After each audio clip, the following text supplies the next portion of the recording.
em seus lares o programa Quarta Dimensão, através da rede tvm.com.br, o canal da maior e melhor cobertura local. 1º de abril de 2016, 17 horas. Opa, em ponto. Na lista dos 12 apóstolos, aparece alguém que não tinha sangue azul. Jesus viu o publicano Levi assentado na coletoria e lhe disse: segue-me. Levi se levantou e, abandonando tudo, o seguiu. Lucas 6, versículos 27 e 28. Naquele tempo de extorsões por parte de coletores, bastava surgir o nome publicano para mostrar violenta manifestação de repúdio. Publicano era nome feio aos ouvidos do povo judeu. Contrariando esta raiva generalizada, Jesus indicou Levi para o colégio apostólico. O publicano Levi, cuidando da imagem e do som, contamos a presença sempre valiosa do nosso amigo Stefan, hoje fazendo as duas partes da técnica. Com ele na técnica temos a certeza de ótimo som e imagem perfeita. O tema de hoje será Nobreza sem sangue azul.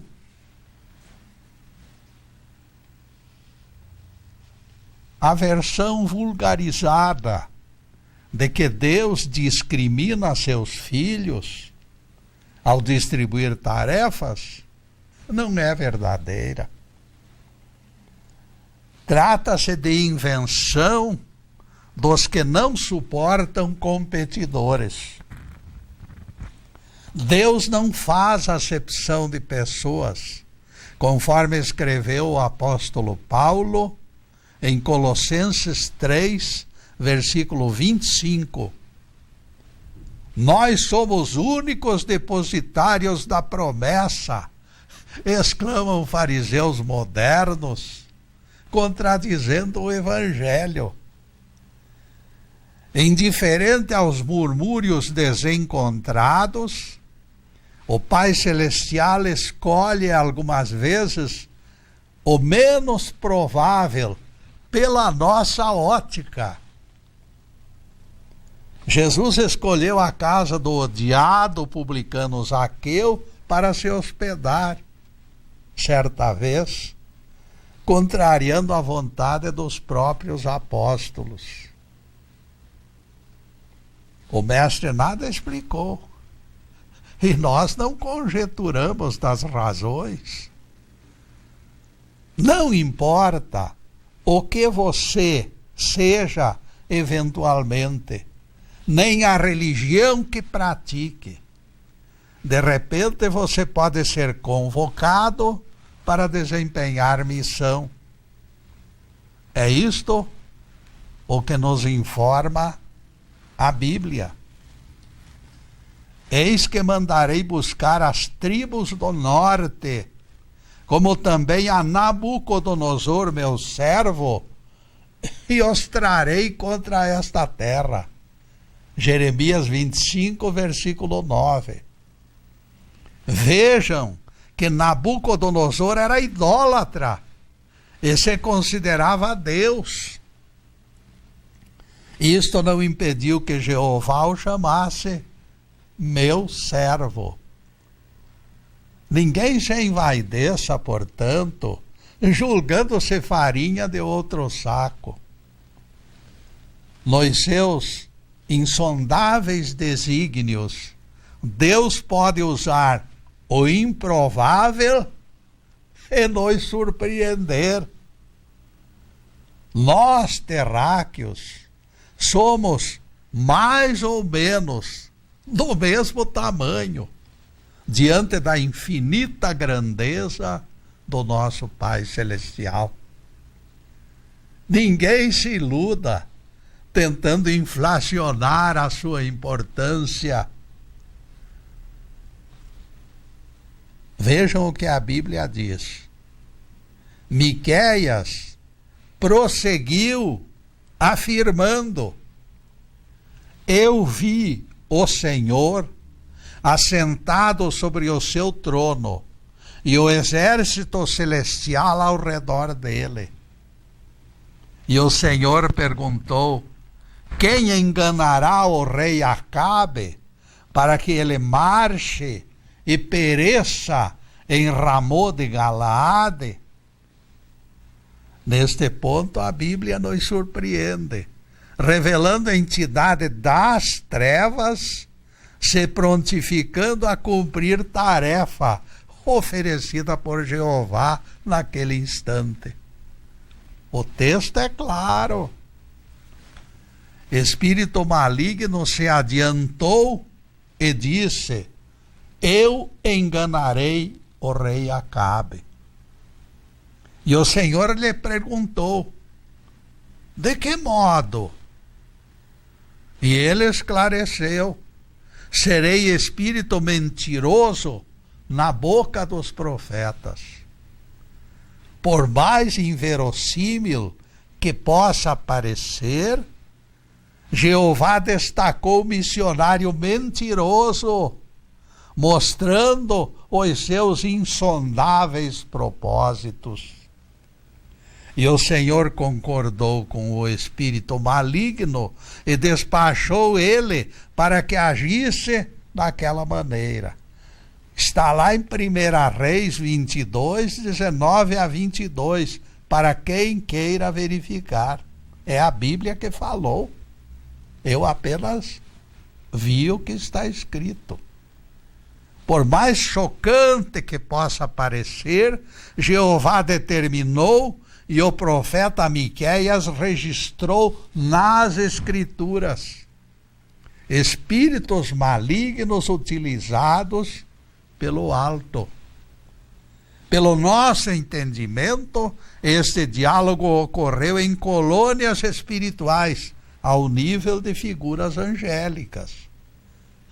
No meu entendimento, aquela figura lá não era propriamente o Deus Supremo, e sim um assessor dele, ou um anjo.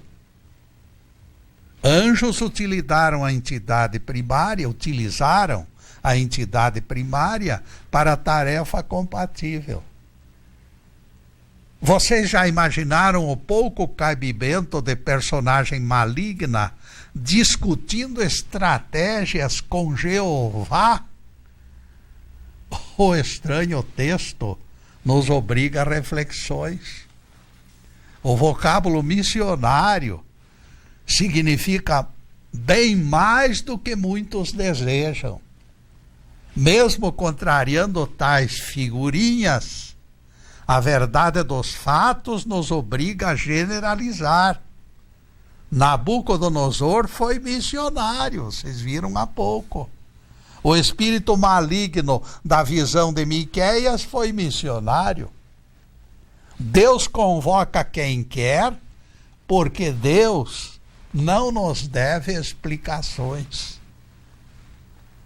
Essas coisas acontecem para dobrar o orgulho dos que se consideram proprietários da vontade divina. Eu sou um missionário. Todo mundo tem que chamar o sujeito de missionário. Narizes empinados à parte, a realidade bíblica não pode ser negada. Esta entidade maligna flagrada em espírito profético por Miqueias, pelo exercício de tarefa, adquiriu o status de missionário.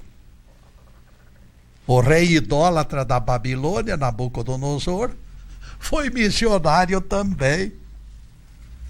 Até o grande Samuel foi censurado por Jeová dentro deste nosso questionamento.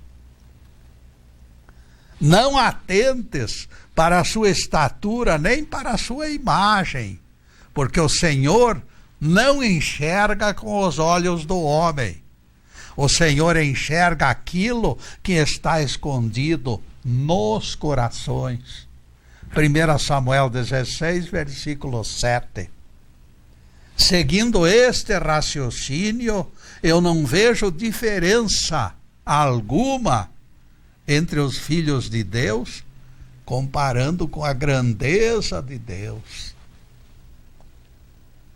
Oportunidades, meus amigos, favorecem a todos, desde aquele pequenininho lá do abismo até o grandalhão, todo cheio de comendas e diplomas.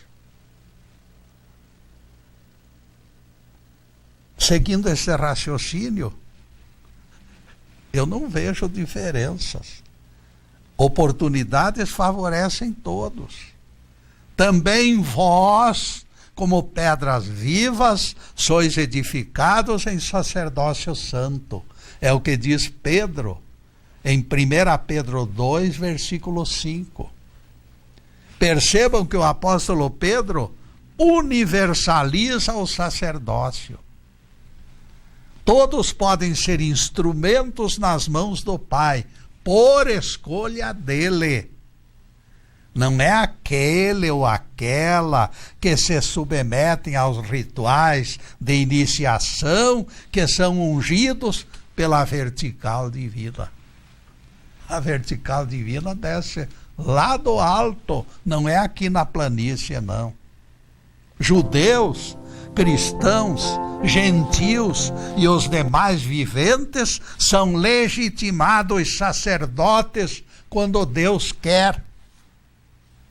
Será pertinente lembrarmos palavras do Mestre a propósito daquele centurião romano que lhe pediu cura do servo. Nem mesmo em Israel eu encontrei tamanha fé. Mateus 8, versículo 10. O centurião não pertencia ao povo escolhido. Isto não impediu Jesus de apontá-lo como exemplo de crença robusta, muitas vezes superior ao formalismo judaico. Alguém alhures me disse: Jeová apontou os descendentes de Arão como detentores de sacerdócio perpétuo, conforme livro Números, versículo 25, capítulo 25, versículo 13. A minha resposta foi imediata. O sangue azul da nobreza deles, embora dita eterna, foi revogada pelo mesmo Jeová. Eu disse que a tua casa e a casa do teu pai me serviria para sempre. Longe de mim tal coisa, porque eu glorificarei a quem me glorifica. 1 Samuel 2, versículo 30. E neste ponto, meus caros, nós vamos fazer uma pequena interrupção em nosso programa para os comerciais do canal, mas é um instantinho só. Daqui a pouco estaremos de volta. Obrigado.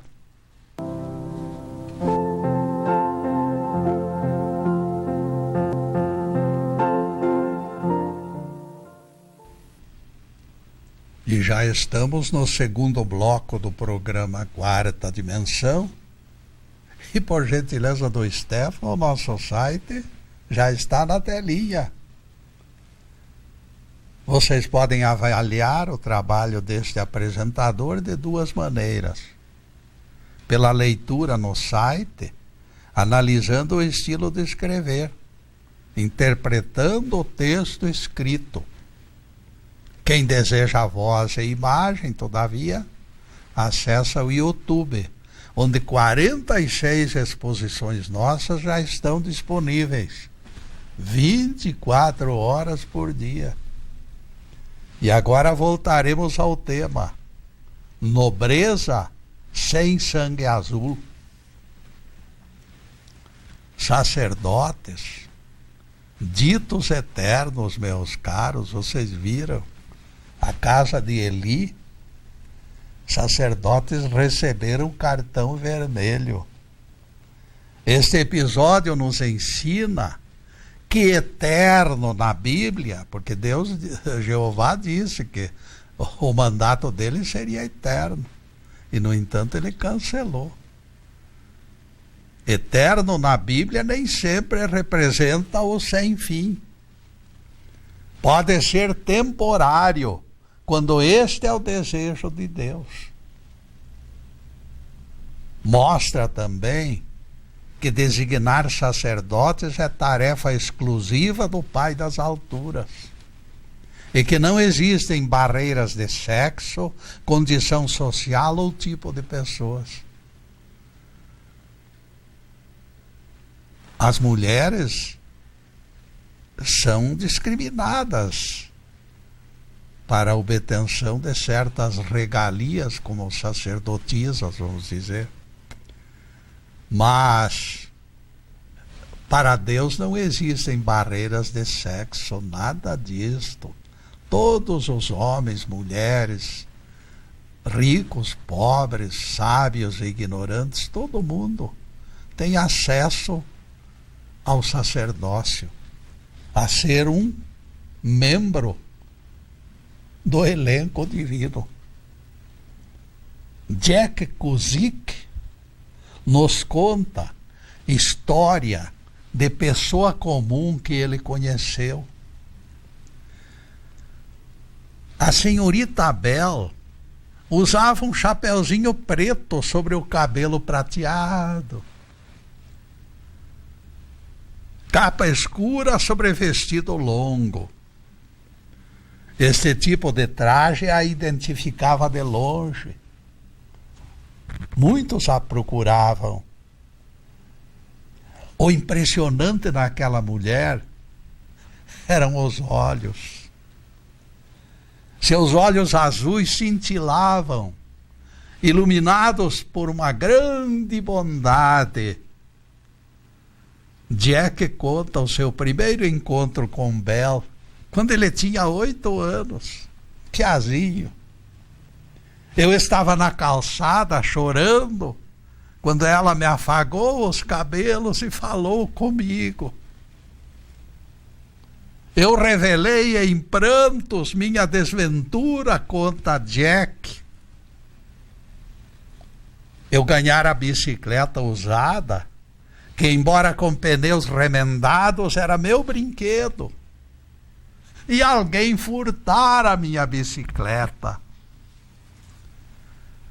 Você desconfia de algum menino da redondeza? Perguntou ela. Paulo já tentou tomá-la de mim, respondeu o menino soluçando.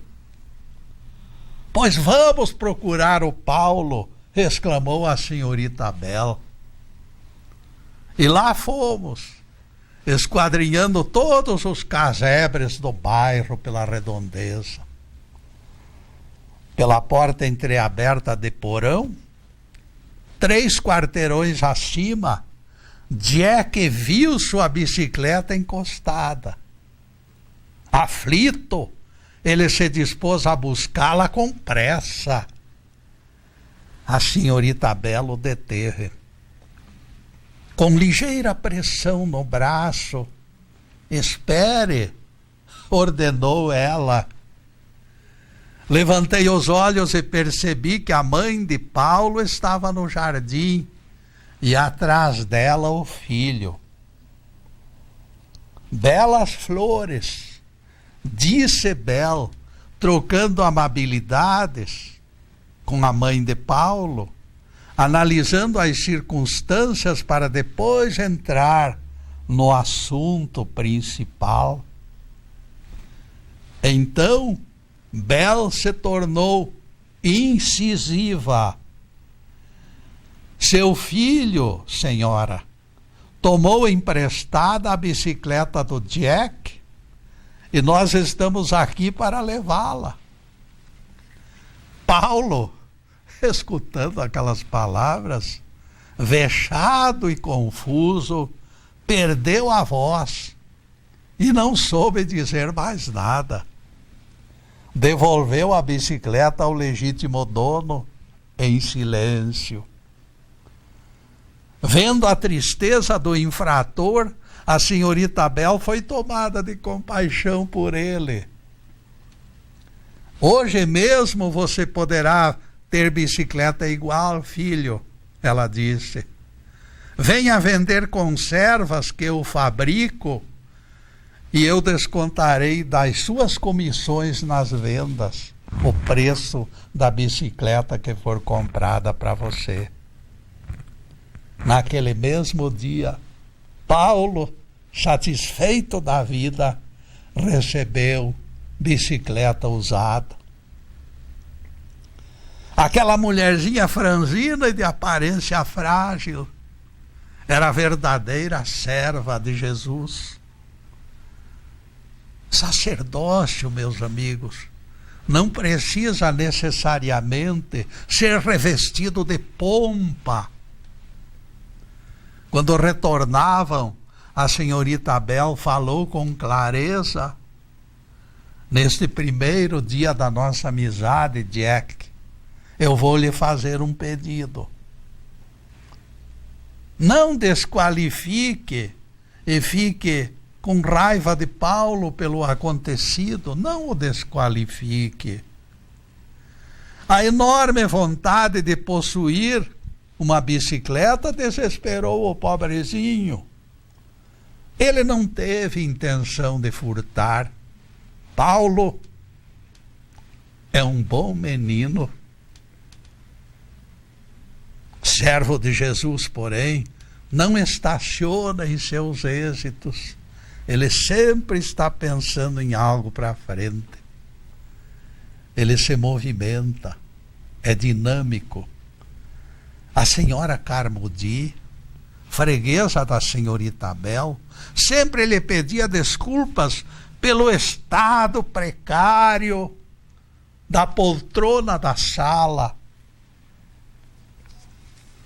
25 anos de uso estragaram aquela peça e a crise não permitia a troca, explicava Carmody.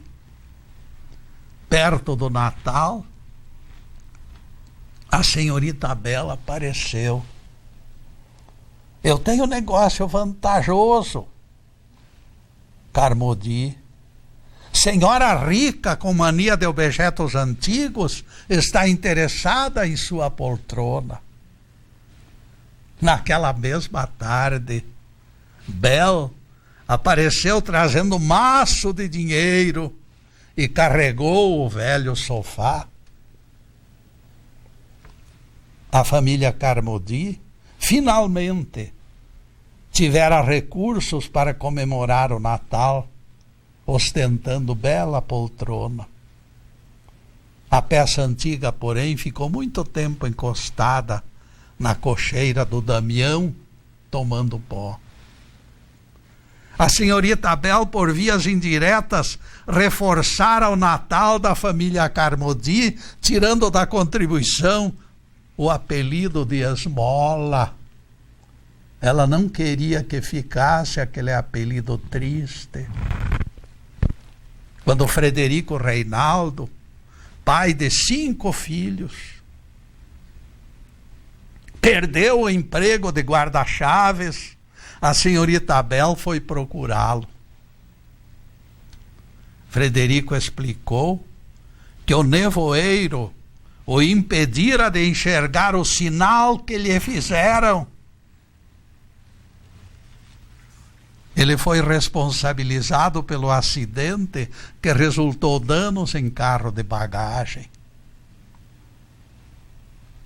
A senhorita Bel viajou no dia seguinte para a capital do estado, agendando entrevista com o presidente da ferrovia.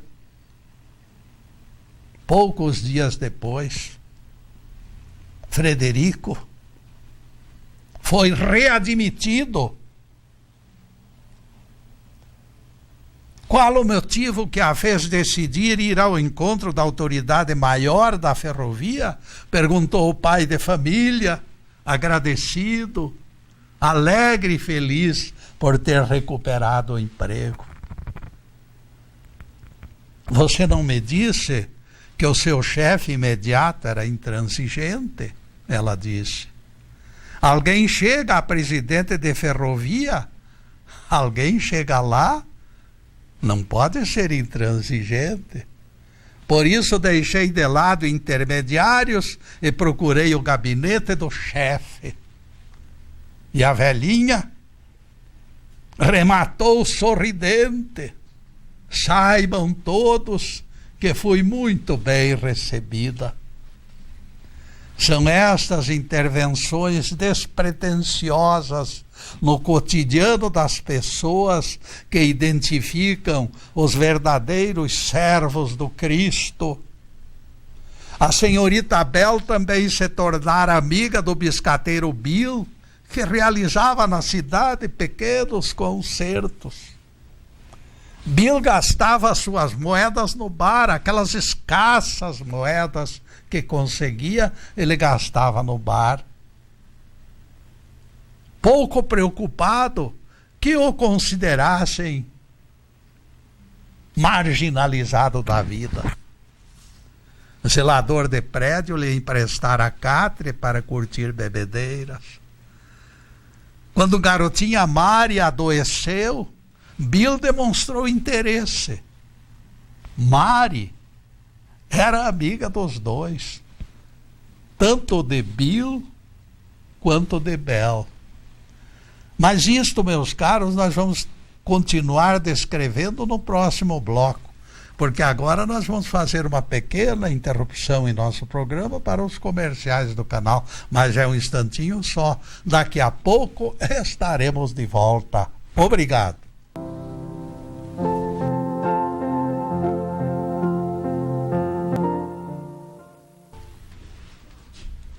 Estamos retornando com o programa Quarta Dimensão, terceiro bloco.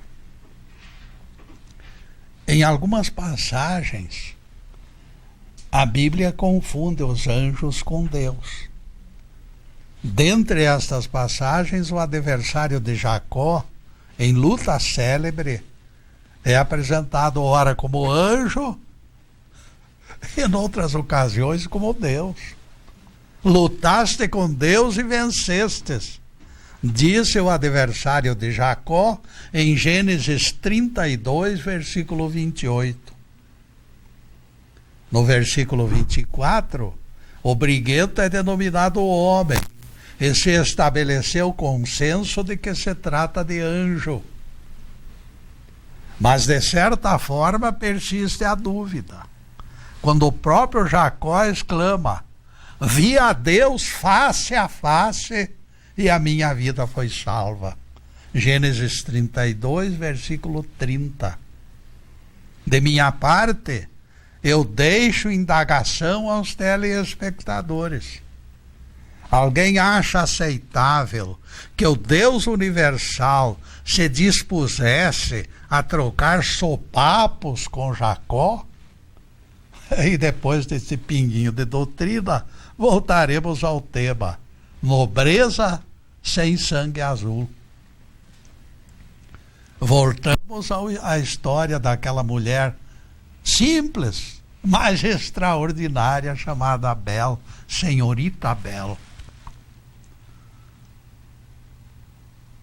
Qual foi o diagnóstico do médico? Perguntou Bill, mostrando preocupação. Quando Bel lhe falou em pneumonia, ele balançou a cabeça, bastante preocupado. Por que você não vai visitar a menina Mari? Bill.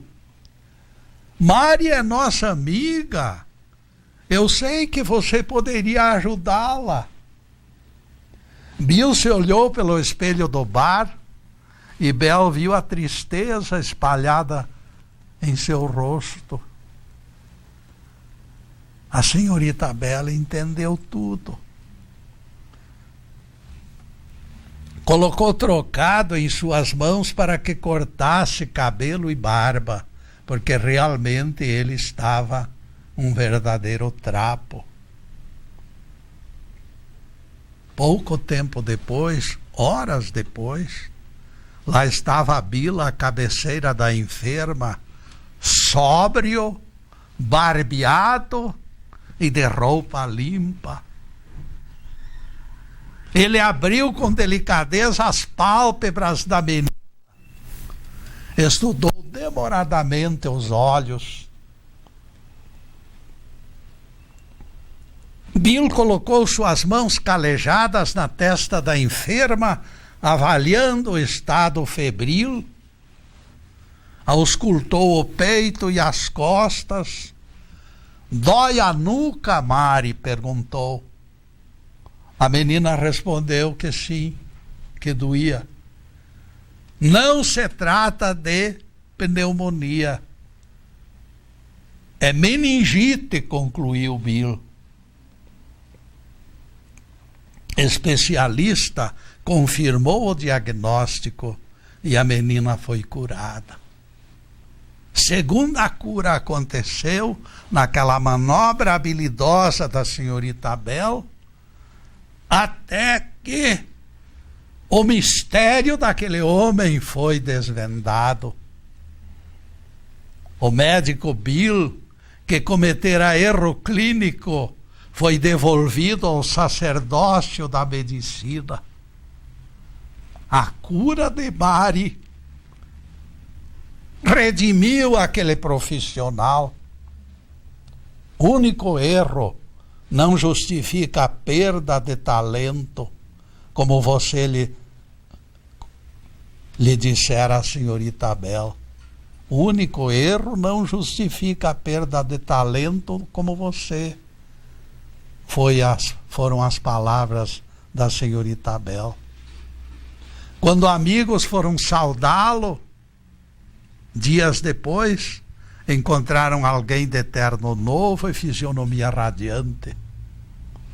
O Dr. Bill estava de volta ao trabalho. A crise passara graças aos pressentimentos intuitivos de autêntica sacerdotisa de Jesus. Ela adivinhara quem era aquele biscateiro. A grande força da senhorita Bel se encontrava na sua fé. Isto nunca foi tão patente como no dia em que evitou uma tragédia em praça pública. Gabe era homem de 40 anos, 1,80 m de altura, forte como touro, mas pelo aspecto mental pouco mais que uma criança. Inofensivo e amável, ele encontrava prazer em servir os outros. Gabe carregava a cesta da senhorita Bel para cima e para baixo, quando ela saía para vender conservas. Gabe gostava também de jogar bola com as crianças na praça. Embora ele não tivesse cabeça para entender as regras, ninguém negava a sua participação. Certo dia, porém, meus caros, sua inabilidade suscitou controvérsia por parte de um adolescente agressivo. Você não pode jogar aqui, disse o menino, desafiando Gabe. Você não é certo da bola. Todas as taras represadas vieram à tona. Aquele homem bom, de repente, resvalou. Gabe ficou possesso. Antes que alguém se movesse, 3 crianças estavam no chão, agredidas pela criatura.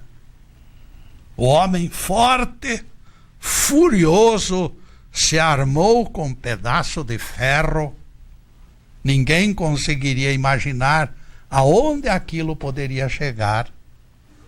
Curiosos se aglomeravam na praça de esportes. Rapidamente a polícia chegou.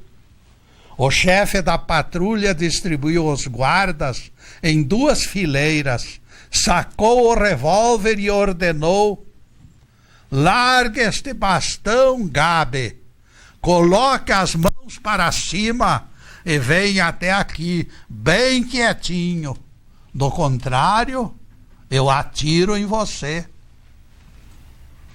Gabe nem se moveu, deixando-se ficar com as mãos cravadas no pedaço de ferro, mostrando-se ameaçador. Permaneceu imprevisível, com os olhos fuzilando, ameaçando Deus e o resto do mundo.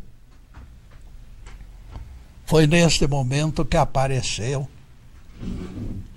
a senhorita Abel, com a cesta nas mãos, enquanto o sorriso enfeitava seu rosto sereno. Ela atravessou a praça e caminhou diretamente ao encontro do homem possesso. Manteve os olhos fixos nos olhos dele, sem desvios. Encarou Gabe como a serpente hipnotiza o pássaro no galho da árvore. O silêncio era tanto que se ouvia de longe a respiração ofegante do perturbador da ordem. A simples presença da senhorita Abel suavizou, como se fosse por mágica, o rosto de Gabe. Seus olhos se abrandaram quando a missionária se aproximou compassiva. Quando Bel chegou bem perto, colocou a cesta no chão e disse a Gabe com voz tranquila e carinhosa: Gabe, eu preciso da sua ajuda. O homem, que fora pasto de espíritos perversos, sorriu para ela, deixou cair o pedaço de ferro no chão da praça e seguiu tranquilo, carregando a cesta. A força do amor vencera o círculo opressivo da violência. Este, meus caros, é o verdadeiro trabalho do apóstolo. Ele não se apresenta nem grande, nem forte, nem poderoso. Simplesmente, ele se impõe pela aura desagregadora do mal. Deus existe nos céus e os seus eflúvios se espalham pela terra. Mais tarde, quando alguém comentava o assunto com admiração, a senhorita Abel comentou: eu tinha certeza que Jesus não deixaria Gabe praticar o mal. Percebam, meus caros, que o sacerdote não exalta a sua participação. Foi Jesus o responsável pelo desfecho daquela história. Se não aconteceu tragédia, todo o mérito pertence ao Cristo. Resultado ótimo, reforça a ideia da intervenção do alto. Graças a Deus, foi o desabafo daquela mulher extraordinária. Imaginem vocês se eu não fosse atendida, perguntou ela, onde estaria eu com toda a minha fraqueza? Não esqueçam, porém, meus caros, a realidade assustadora. Ninguém fica sozinho quando se entrega aos desvarios do rancor. Mas isto nós conversaremos no próximo bloco, meus caros. Porque agora nós vamos fazer mais uma pequena interrupção para os comerciais do canal, mas é um instantinho só. Daqui a pouco estaremos de volta. Obrigado.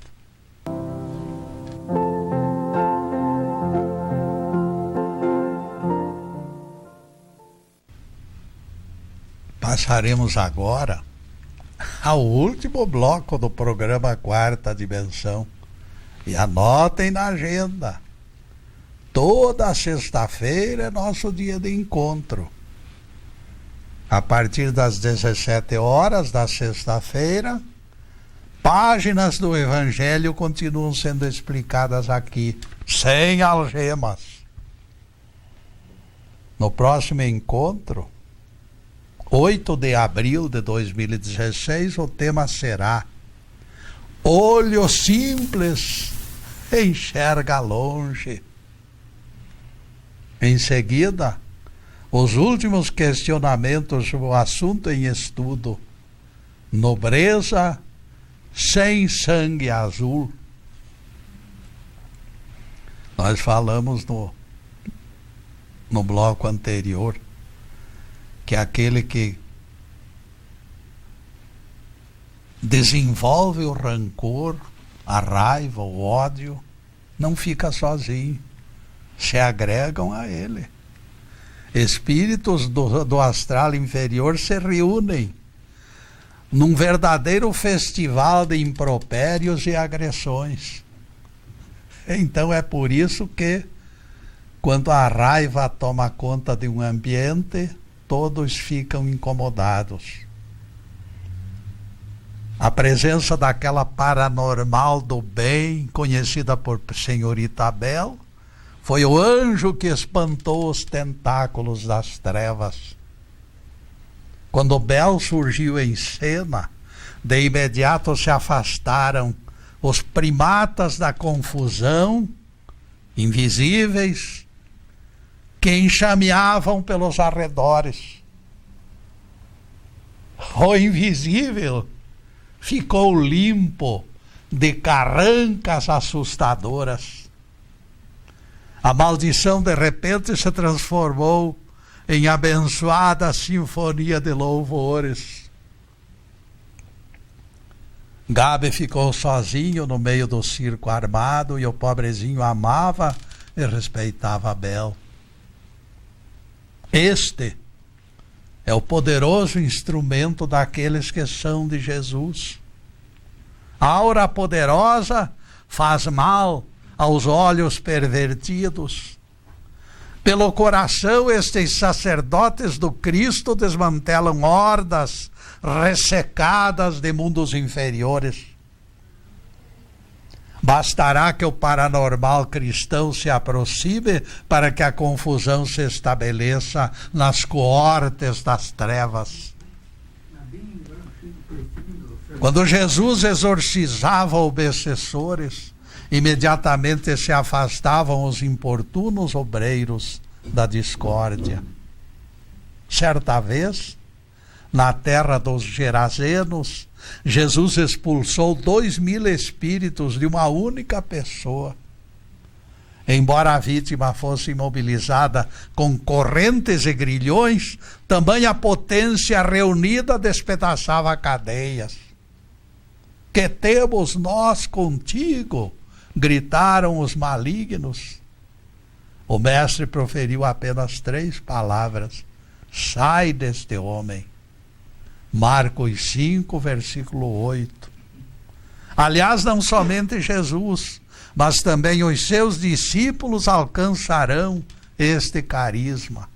Curai enfermos, ressuscitai mortos, purificai leprosos, expulsai espíritos malignos, de graça recebestes, de graça oferecei. Mateus 10, versículo 8. Nós estamos ressaltando o tópico: expulsai espíritos malignos. Esta é a missão do paranormal, daquele que se dedica ao socorro desinteressado. Um de nossos queridos companheiros de divulgação do Evangelho, nos contou história que eu memorizei desde o século passado. Ainda me restam lembranças do rosto desse meu amigo de tantas lutas, qualificando a importância daquele episódio. Lamento, meus caros, que o Dimas Schroeder tenha falecido antes de me fornecer detalhes do local exato do acontecido, aqui mesmo em Ponta Grossa. Mas a sua história, mais do que nunca, é pertinente. Eu fui testemunha ocular, foi declaração do Dimas Schroeder. Conhecendo a integridade deste nosso cooperador do passado, para nós essa simples frase alcança inquestionável certeza.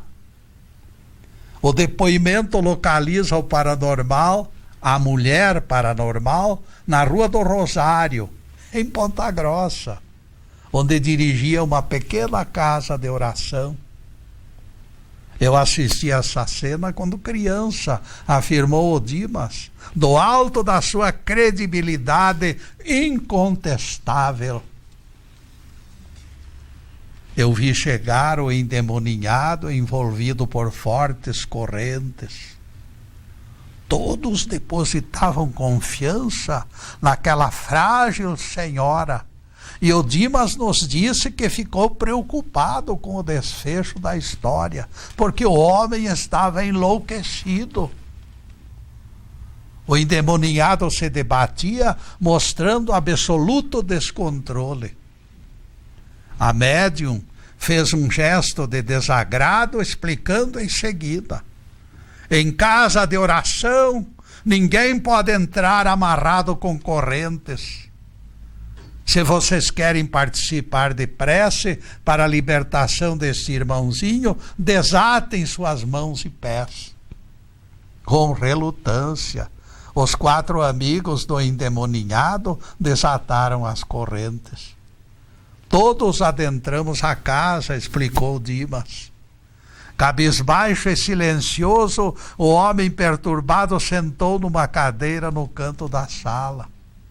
E não teve mais um desvario, não teve mais um lamento, não teve mais um gesto tresloucado.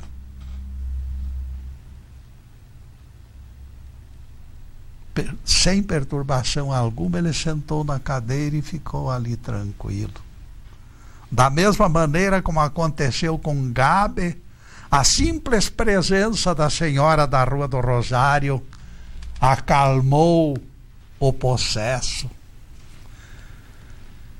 Quando aqueles 5 homens se afastaram daquele recanto sagrado, ninguém diria que alguém dentre eles chegara acorrentado, mãos e pés. Estavam todos calmos, conversando e agradecendo a Deus. O Evangelho imita esse desfecho feliz que aconteceu com a senhorita Abel e a senhora da Rua do Rosário. Conta o evangelista Marcos que o povo se reuniu em torno do endemoninhado Gerazeno, que Jesus curou, para vê-lo de perto. Eles o encontraram vestido, limpo e de perfeito juízo. Marcos 5, versículo 15. O mestre nunca deixou dúvidas de que os seus seguidores aprenderiam as regras básicas do socorro fraterno. Em verdade vos digo que aquele que crê fará as obras que eu faço, e maiores ainda. João 14, verso 12, palavras de Jesus. Eu só faço única ressalva. Este desafio de Jesus abrange todos os filhos de Deus, sem exceção, sem qualificações religiosas de espécie alguma, porque todos somos iguais. Você não precisa viajar para a África, para a China ou para a Índia para servir ao Pai Eterno.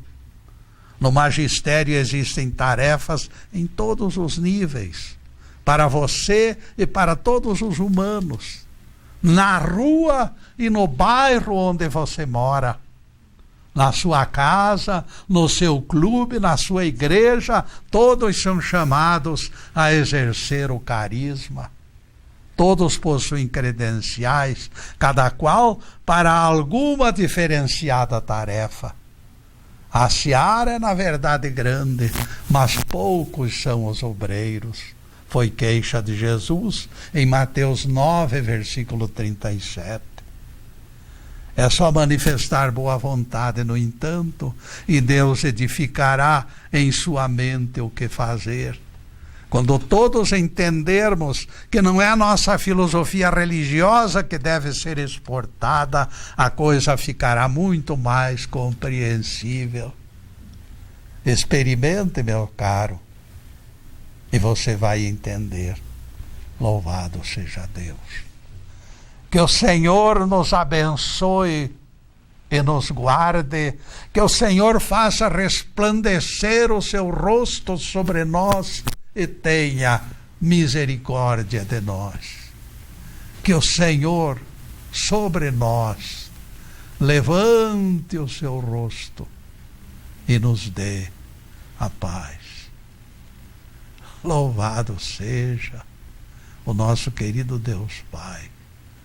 Louvado seja o santo nome de Jesus, o nosso Cristo. Obrigado, Deus. Na próxima semana, como já anunciamos, caríssimos, dia 8 de abril de 2016, olho simples enxerga longe. Obrigado, meus caros, que Deus abençoe a todos e que a paz, a harmonia, saúde, tranquilidade, prosperidade, tudo seja recebido e recebida por cada um de vocês, por cada um de nós.